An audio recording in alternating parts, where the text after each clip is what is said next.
বাংলাদেশের প্রতি দিন দিন ঘেন্না তৈরি হচ্ছে এদেশের সিস্টেম, এদেশের জনগণ সবকিছুর প্রতি। আপনার আশেপাশে এত এত মানুষ নামক মুখোশধারী সত্তাগুলোর পিছনে এক একটা জানোয়ার লুকিয়ে আছে। বিপদে পড়লে তা প্রকাশ্য সাদৃশ্যমান। যে যেভাবেই পারছে ফায়দা নিয়ে স্বার্থ সিদ্ধি করার চেষ্টা করছে। এমন একটা দেশে আমরা বসবাস করছি যেখানে জীবনের কোনো নিরাপত্তাই নেই। যে যখন খুশি যার তার দ্বারা অহেতুক কারণে হত্যা হতে পারে।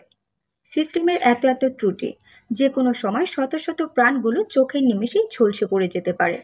যে কোনো জিনিস ভেঙে চুরে বিধ্বস্ত হয়ে যেতে পারে। কবে পাবো আমরা এসব থেকে মুক্তি? কবে পাবো আমরা জীবনের নিরাপত্তা? কবে বাহিরে বের হয়ে স্বস্তিতে রাস্তায় হাঁটতে পারবো? কবে নিশ্চিন্তে থাকতে পারবো যে আপনজনরা ঠিকই কাজ শেষে বাসায় ফিরে আসবে? সবশেষে মনে হচ্ছে বাংলাদেশ নামক দেশটাতে জন্মানোই আমাদের জন্য সবচেয়ে বড় পাপ।